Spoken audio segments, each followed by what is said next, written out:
Le Mali court tant attendu et qui a eu du mal à se mettre en marche, semble amorcer un tournant décisif avec l'arrestation d'un ancien Premier ministre et d'une ancienne ministre des Finances. Mis sous mandat de dépôt pour faux et usage de faux, détournement et complicité de détournement dans l'achat de l'aéronef présidentiel et des équipements militaires, Soumeilou Boubèye Maïga et Fili Sissoko ont été écroués en prison pour des faits gravissimes de détournement des deniers publics. Après ces deux arrestations, à qui le tour? La justice ira-t-elle jusqu'au bout en mettant sous les verrous tous les délinquants financiers? La corruption et l'impunité ont été pendant longtemps érigées en mode de gouvernance au Mali. Cet état de fait a non seulement fragilisé le tissu social, mais aussi contribué à l'effondrement du pays.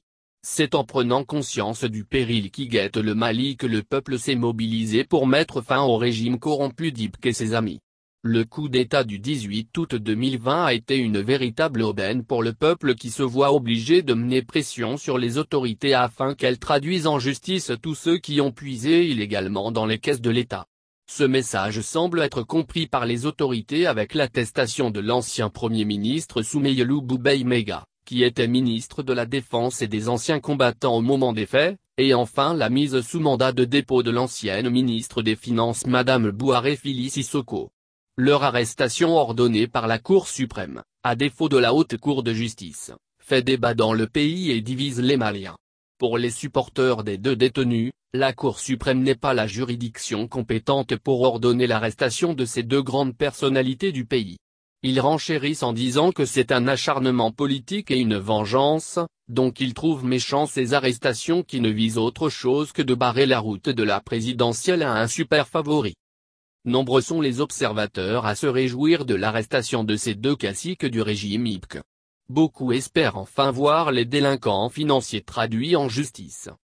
Pour rappel, SBM fait l'objet de poursuites pour des faits qui datent de 2014 lorsque le vérificateur général et la Cour suprême avaient constaté de graves irrégularités dans l'achat de l'aéronef présidentiel et des équipements militaires pour les FAMA.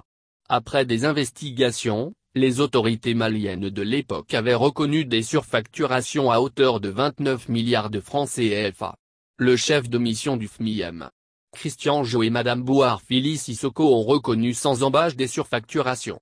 Alors, quand on entend certains partisans de SBM et Fili Sissoko crier à la vengeance ou à un acharnement politique, on s'interroge sur leur bonne foi ou sur leur patriotisme.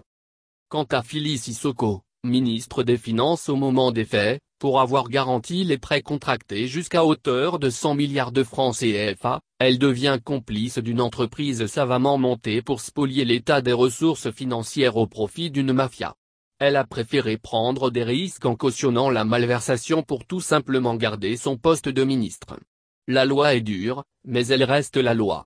À la question de savoir à qui le tour, la réponse dans quelques jours, car selon nos informations, deux autres premiers ministres seraient convoqués à la Cour suprême. Donc, il est à parier que l'un d'eux rejoindra SBM et Fili à la maison centrale d'arrêt de Bamako, car les faits reprochés sont d'une telle gravité qu'il serait difficile pour l'un d'entre eux d'échapper à la prison. En somme, ce rouleau compresseur de la justice ne doit pas s'arrêter en si bon chemin. Ceux qui ont pillé les maigres ressources financières, ceux qui ont jeté en pâture nos soldats faute d'équipements adéquats, ceux qui par leur malversation ont empêché des milliers d'enfants de jouir de leurs droits élémentaires à l'instruction faute de structures d'accueil, ceux qui ont par leur surfacturation, sevré nos cotonculteurs d'engrais et de matériels agricoles, ceux qui ont les mains tachées de sang des innocents, doivent tous répondre de leurs actes. C'est en tous les cas, le prix à payer pour le Mali tant attendu.